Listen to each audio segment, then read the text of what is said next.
Good evening everyone. I had actually made a video, but as I sat and watched it back, I realised as I was walking I was just swinging the camera backwards and forwards. So about a quarter of the way through I began to feel a bit seasick watching it, and I thought, oh, I can't put this up. So I've just deleted it. So what I've done, I've come back into the cottage, and I thought what I'd do is give you a little trip around the cottage, and I would try to explain as much as possible about how everything works, how everything is, and what I've done to this little cottage in order to make it home. So first of all we have Jack, who's an essential part of the home. Yes, Jack. And then we have little Beauty, who's asleep here on the sofa beside me. She's been here all day, chilling out in her little chill space, because I've had the stove going. Now, I'll start with the stove. Okay, this is a little wood burning stove, but it's also actually multi-fuel. So at the moment I've got a few briquettes in there because they were left round to me by my grandson. Very nice, thank you, Dominic. Although it's a tiny stove, and I'll just open it up and you can see, it's a tiny stove, but it gives out 6.2 kilowatts of heat. What I'm going to do is just put the overhead lights on, and then we'll have a little bit of illumination on this video. There, that's better. So it gives out 6.2 kilowatts of heat, and because I have the pipe going straight into the chimney, it means that the surface of the top is totally flat. So I can use it for boiling the kettle, or for cooking a soup, or doing toast, lots of different functions. And because it's tiny, it doesn't require a huge amount of fuel in it, so I can put little bits of sticks and stuff in. I bought the cottage in 2004. It didn't have any proper ceilings in it. You can see I've put some ceilings in, so I got some help obviously to do that. So I had the cottage rewired. I had it plumbed. Insulated the loft, put plasterboard ceilings on, and then I put the tongue and groove on over the top of the plasterboard. So the plasterboard obviously works as well as a fire retardant. The windows, they are the original window frames. I didn't take the frames out. The frames had single glazing in them. So I eventually managed to find a company up in Derry who came down, and in the course of one day took out every single pane of glass and inserted double glazed units into the frames. One of the best investments I made. And of course it was a fraction of the cost of replacing all the windows. But more importantly to me, it meant that the hardwood which is used to make those window frames, which had already been extracted presumably from one of the rainforests of the world, is not wasted. So I'll just pull back. That's the original back door, just painted it. There was like a little hall, not a hallway, like a little corridor here, running from that door to this door, and I took down the wall. So this is now a fairly, well, in modern day terms it's still quite small, but to me in a cottage it's a large sitting room. There was a little concrete porch on the front of the cottage. It was tiny. It was about a third of the size of this porch, and it didn't seem to serve any function at all, and being concrete it was very, very cold. And this is the original front door and glass surround. So what I did, myself and a friend removed the framework and the door, knocked down the old concrete porch and built this little porch here. Now those windows were €22 each. They're second hand, obviously. A lot of the wood used here in the porch is from building sites. So we put the original door back on, and down there is the original front step, which you can see it's not attached to anything. We just wedged that back into place. So this is a much more practical porch, because it can actually fit on either side of it 2 single beds, you know, 2 camp beds. So if I really do need to have extra room, I can pull the furniture out of here, put 2 camp beds in, and it becomes like a little separate bedroom. And I put a little curtain up on that door. I've only had to do that twice so far when I've had excessive amounts of family visit me. The endurance test. So there we go, little wooden roof there. I did all the woodwork on the inside of the porch myself, including the roof, and it's sort of gently arched there.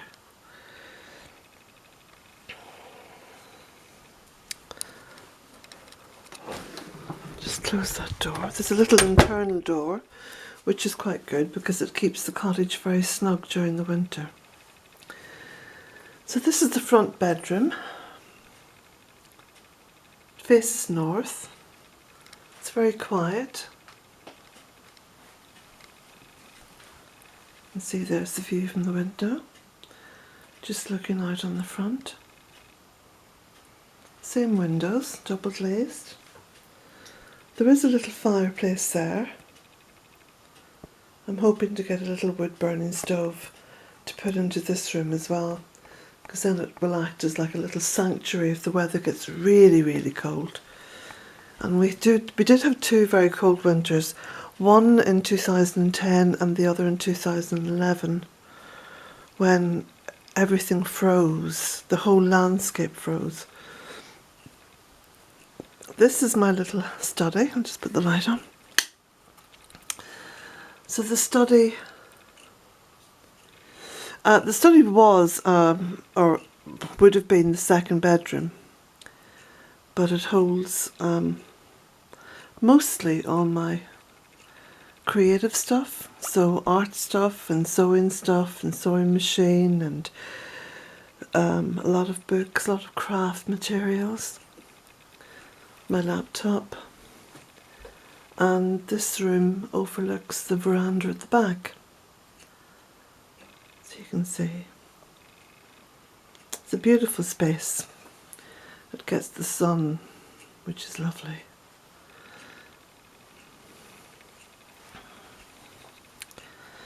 And then we'll go through to the kitchen.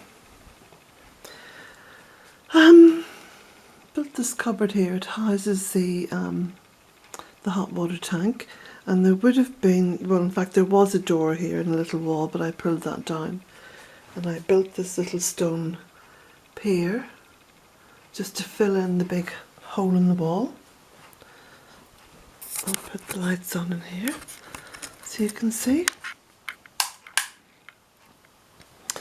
So this is the kitchen. It has a window that faces north and a window that faces west.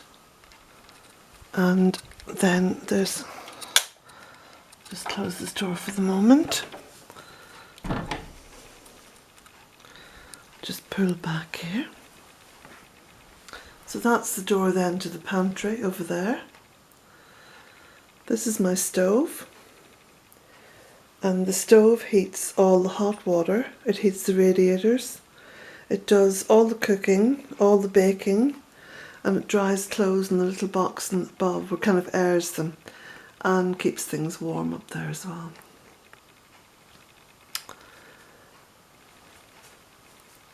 Little stone sink which I put in.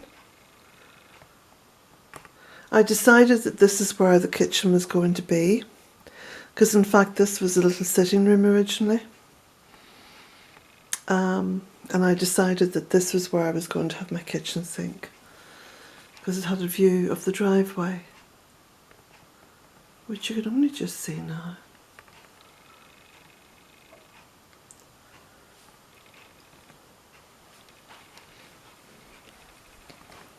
I'll just show you the floor as well. The floor has been tiled with waste tiles, broken waste tiles. You can see.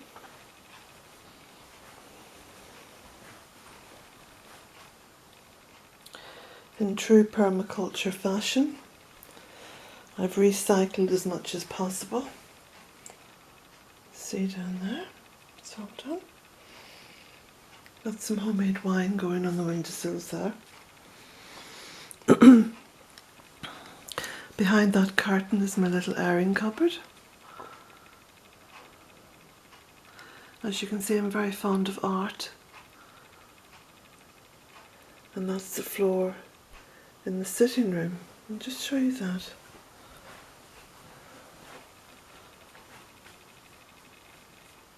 So that's completely tiled, and all with waste products.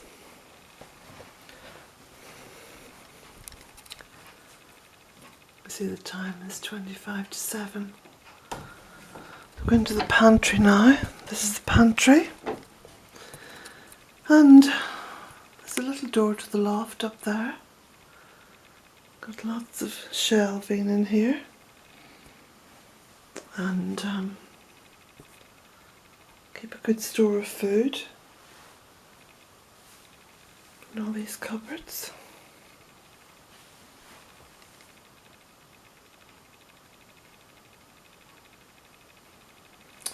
And that door takes us through to the little lodge. I'll show you that in a moment. So this is the shower room come toilet. I don't have a bathroom because I don't have a bath. So here we go. This is there's my little compost toilet there. Lots of little shredded greens to go on top of whatever is dropped into there. And little shower. Just very simple, a little shower curtain on it. Little mirror there. There's a cork tiled floor. There's a little set of shelves there that holds the towels and bits and bobs.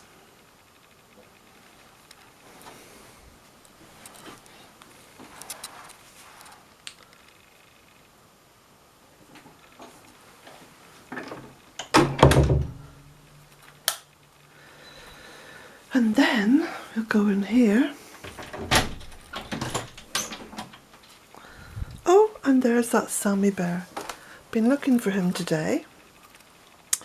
So this is the lodge. I've just the beds are stripped at the moment because they have to be changed and the lodge has to be cleaned out. And there's Sammy bear. Yes, Sammy, I have been looking for you, feeling most vexed.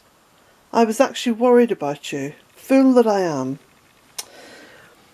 This lodge was built with the help of a friend. A friend did the A-frame, made the A-frame for us, put down the concrete base and actually did the roof. Myself and my daughter Cara and Kate, my youngest daughter, did all the inside. So the first thing I did before I built the lodge, I bought these windows because it's always cheaper to build a dwelling around windows and doors rather than get the windows and doors specially made. So these windows are double glazed UPVC. They cost €30 each at a boot fair, which is like a second-hand market, like a flea market. So there's 4 windows. It's packed with insulation.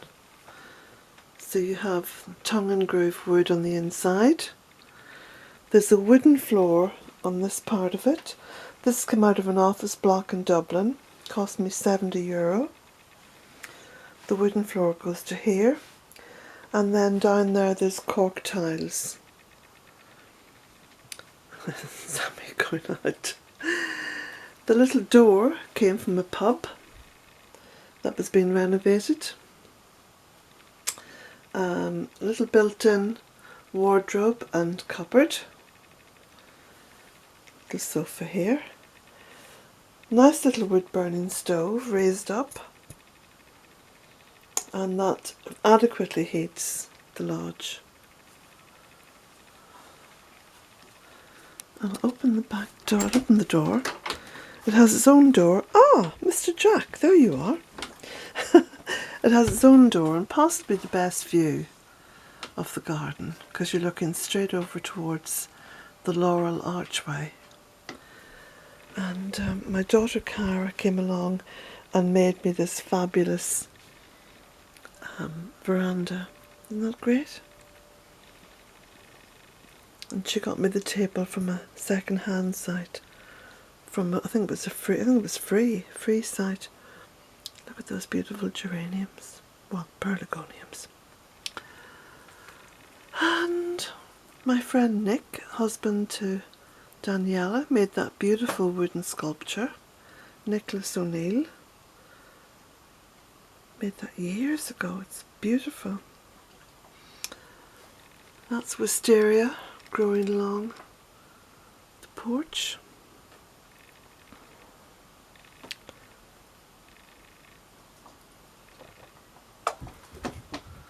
Little rain barrel there in the end. Wind chimes.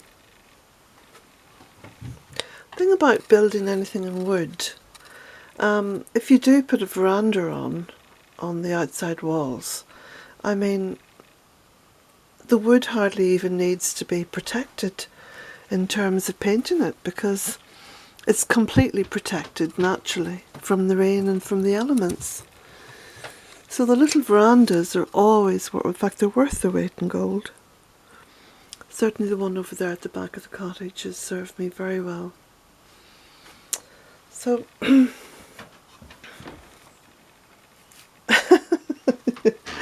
I'll leave Jack out there for a moment. And from this window you get to see the goddess.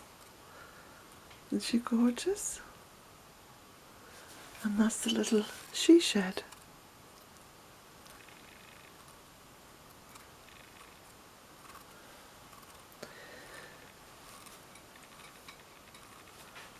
I hear someone.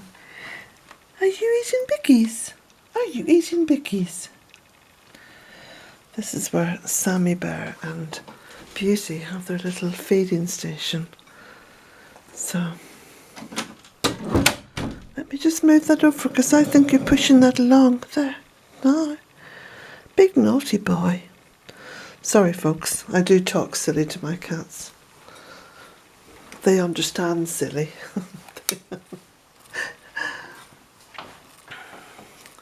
So, just switch off these lights. Oh! Now, through this way. And the last bit to show you then is the veranda at the back. So the veranda at the back was one of the first things to be built here in terms of structures outside. My friend Michael built this. I helped him build it. My friend Tomas built the barn. There's a little barn here, built in wood, and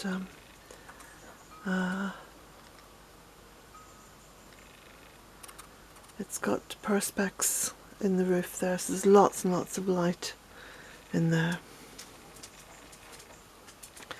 And the veranda, of course, keeps the back of the house dry and allows me to be able to come and go without having to think about, oh, I've got to put on a coat or whatever. So verandas are brilliant. I'd highly recommend them. Now, if you have any questions at all about this video and about the cottage and the layout and other things that I've done, oh, by the way, there are 2 layers of insulation in the loft. You can look at the links below to go to places where you can ask me questions. I do try to answer emails, but you know, a lot of them I actually don't get around to even responding to. So it's better if you use Twitter or Facebook or the website to leave questions. Well, I hope you've enjoyed this little video.